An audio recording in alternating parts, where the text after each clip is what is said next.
कहीं से नहीं हुए ना, तो फॉरएवर में आने के बाद आपको जितना सपोर्ट मिलता है वो कहीं भी नहीं मिल सकता। ये मुझे रियलाइजेशन हुआ और फिर मैंने खुद से डिसीजन लिया अब मैं करूंगा। और जब मैं करने का सोचा तो चैलेंजेस आए, सीखा, सारी चीजें किया। बट मैं आपको बताना क्या चाहता हूँ, पहला होता है सेल्फ बिलीव।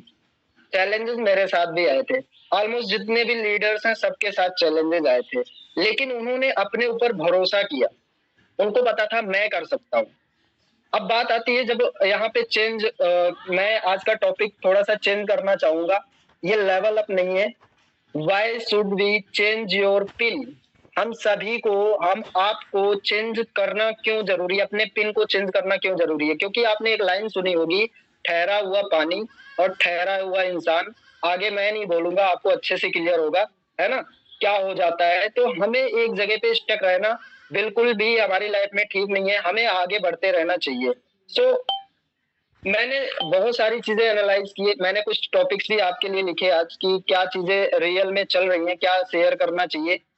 मैंने जॉब का देखा, मेरी शॉप उस एरिया में थी, इंडस्ट्रियल एरिया था जहां पे हजारों लोग जॉब करते थे, 25-30 कंपनियां हैं।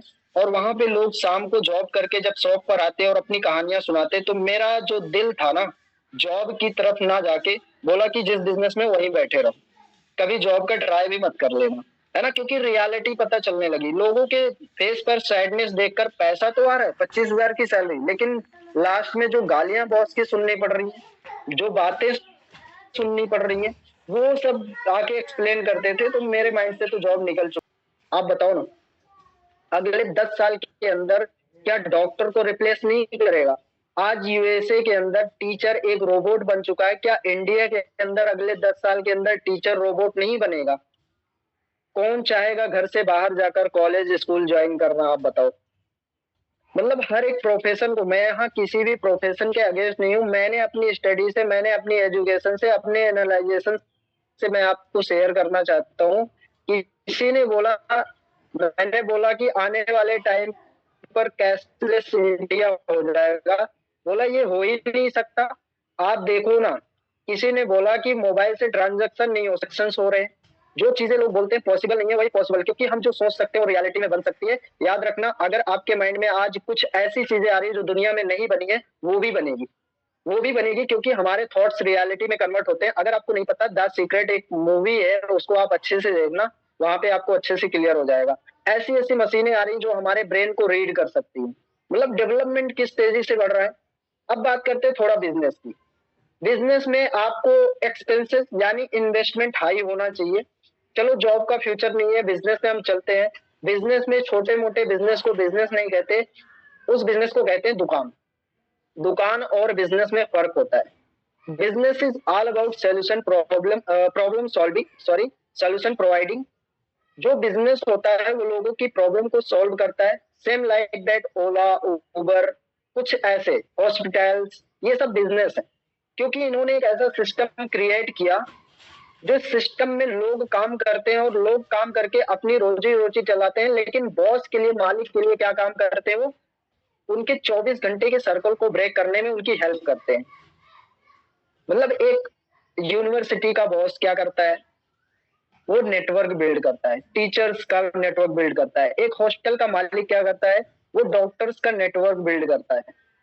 सब फर्क क्या है कि वो करोड़ों रुपए लगाने के बाद नेटवर्क बिल्ड कर पाता है। एक कंपनी का ओनर हजारों एम्प्लॉयज क्रिएट करता है, वो करोड़ों रुपए लगाने के बाद कर पाता है। लेकिन फॉरएवर लिविंग प्रोडक्ट्स आपको वो मौका देती है जस्ट बिकॉज ऑफ 2 cc का टर्नओवर। अगर आपने एक बार लाइफ में टर्नओवर कर दिया, तो मैं आपको बताना चाहता हूँ, यहाँ पे आप किसी अनएजुकेटेड पर्सन को भी हायर कर सकते हो, यहाँ पे हायर एजुकेशन वाले पर्सन को भी हायर कर सकते हो, यहाँ पे आप 18 साल के पर्सन को भी हायर कर सकते हो, यहाँ पे आप 40 साल के पर्सन को भी हायर कर सकते हो, जिसको बिल्कुल जीरो एक्सपीरियंस है उसको भी आप हायर कर सकते हो। अब हायरिंग का मतलब ये नहीं कि आप जॉब दोगे।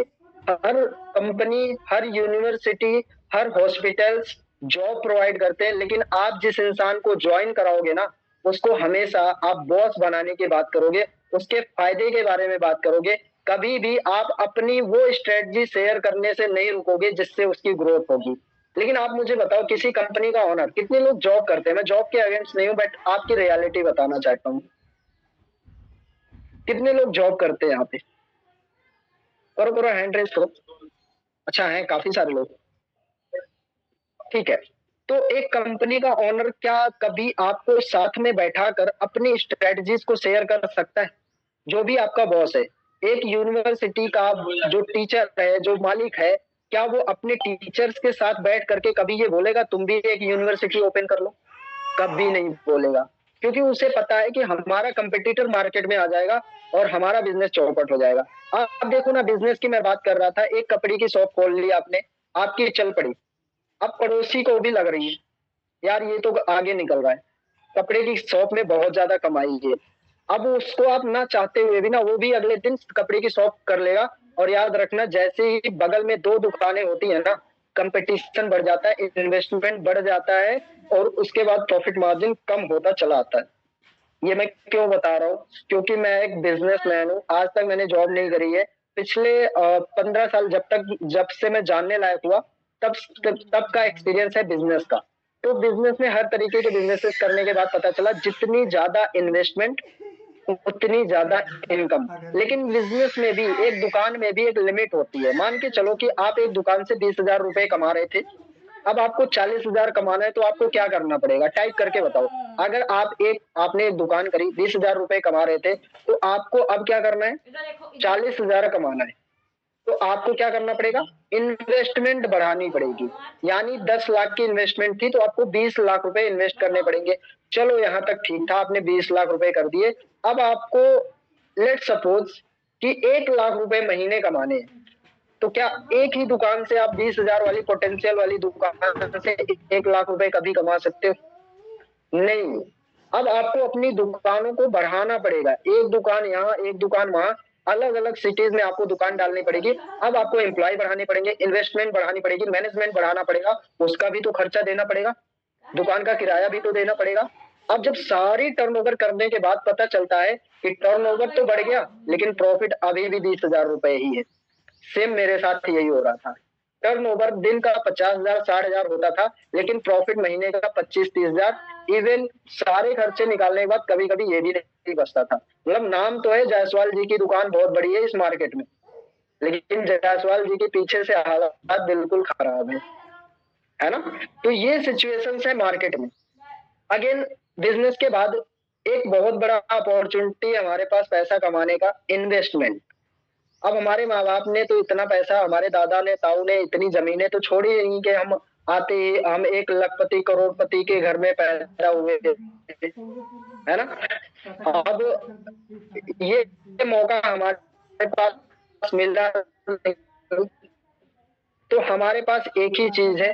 अब अमीर भी हम सभी किसी के लिए काम न करें, हम किसी को काम पर उतार दे, यानी काम पर ऐसा उतारें कि उससे हम जॉब न करवाएं, उसकी लाइफ को चेंज करने की अपॉर्चुनिटी दे, वो अपने लिए काम करे और हमारे पास पैसा आए, है ना? तो फॉरेबल लिविंग प्रोडक्ट्स मैंने क्यों चूज किया? मैंने बहुत ज्यादा स्टडी करी, क्योंकि हो सकता है एक बार के लिए, जैसे सर बोलते हैं, सर ने मेरा 2.5 साल फॉलोअप लिया, उसके बाद 2.5 साल बाद जब मुझे समझ आई, तो मुझे जब समझ आई तो मैंने एक ही चीज बोला कि अब करूंगा तो फॉरएवर करूंगा, अदरवाइज कुछ नहीं करूंगा। क्योंकि 2.5 साल की एजुकेशन से मैं आपको आज बताना चाहता हूं कि 10,000 कंपनियां इंडिया के अंदर डायरेक्ट सेलिंग में काम करती हैं। कितनी? 10,000 कंपनियां। ओनली 462 कंपनीज हैं जो रजिस्टर्ड है। अब जब मैंने 462 कंपनियों को अच्छे से एनालाइज किया, तो पता चला one of the best company है पूरे वर्ल्ड के अंदर, जिसका नाम है फॉरेवर लिविंग प्रोडक्ट्स, जिसका ट्रैक रिकॉर्ड अभी तक खराब नहीं हुआ, ना खराब होगा।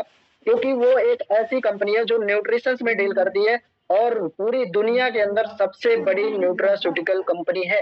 फिर मैंने देखा कि न्यूट्रिशन का हमारी लाइफ में क्या यूज है। तो मैंने देखा कि एक बार को रोबोट भी आ जाए ना, एक बार को पूरी दुनिया चेंज हो जाए, लेकिन अगर इंसान धरती पर रहेगा तो उसको न्यूट्रिशन की जरूरत पड़ेगी। अगर गाड़ी को चलने के लिए पेट्रोल की जरूरत है, तो न्यूट्रिशन तो हमारी बॉडी की नीड है ना।